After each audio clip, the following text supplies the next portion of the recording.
সত্যি বলতে পুরুষ মানুষকে কি দিয়ে আটকে রাখা যায়? আমার তো মনে হয় আর কোনো কিছু দিয়েই আটকে রাখা যাবে না। না ভালোবাসা দিয়ে, না কিডনি দিয়ে। এক আপুর লাইফ স্টোরি শুনে খুব খারাপ লাগলো। মুখের ভাষা যেন হারিয়ে ফেলেছি আমি। কি বলবো? বলার মতো ভাষা খুঁজে পাচ্ছি না। উনি নিজের সবটুকু দিয়ে, নিজের চিন্তা একবার না করে, নিজের কথা না ভেবে, নিজের সবটুকু দিয়ে স্বামীকে সুস্থ রাখার চেষ্টা করেছে। সুস্থ করেও তুলেছে। লাস্ট পর্যন্ত নিজের কিডনি দিয়ে। শেষ পর্যন্ত এত কষ্ট করে স্বামীকে সুস্থ করে তোলার পরেও স্বামীকে কাছে পাননি। আসলে পরকীয়ায় লিপ্ত হলে যে কোনো মানুষই তার দিন, দুনিয়া, সংসার, বাচ্চা কোনো কিছুর কথাই ভাবে না। তিলে তিলে গড়া 20 বছরের সংসার, বাচ্চা, ওয়াইফ, কারো কথা একবারও ভাবলো না সে।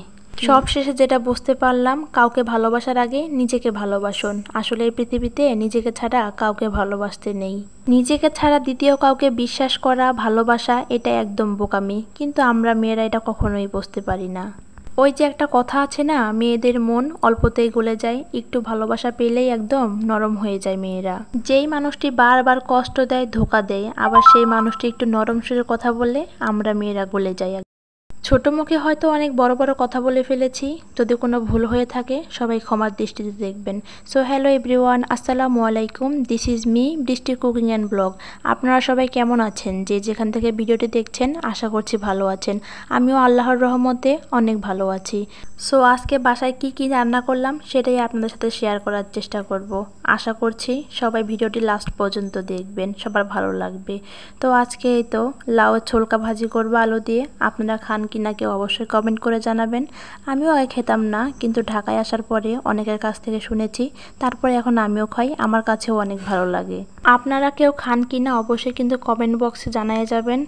আপনারা ট্রাই করে দেখতে পারেন বাসায়, আসলে ভালোই লাগে খেতে। আর এদিকে আমার এই তো মশলা কষানো হয়ে গেছে, কাঁকরোল তরকারি দিয়ে দিলাম। এখন ভালো করে একটু মিশিয়ে নিব। আর আমি একটু ভালো করে কষাই তরকারি। কষানির মাধ্যমে আমার তরকারি অনেকটাই সিদ্ধ হয়ে যায়। একটু বেশি করে কষালে মনে হয় আমার কাছে ভালো লাগে খেতে। তো আপনারা কে কীভাবে খান অবশ্যই কিন্তু কমেন্ট বক্সে জানিয়ে যাবেন। আর এখানে আমার প্রায় সিদ্ধ হয়ে গেছে তরকারি। এখন আমি ঝোল দিয়ে মাছ দিয়ে দিব। তরকারি প্রায় শেষের দিকে, বাকিটুকু নিলাম না, স্কিপ করলাম। আর এখানে ভাজি করে নিব, লাউয়ের ছোলকা ভাজি। তো ভিডিওটা এখানে শেষ করছি, দেখা হচ্ছে অন্য কোনো ভিডিওতে। আল্লাহ হাফেজ।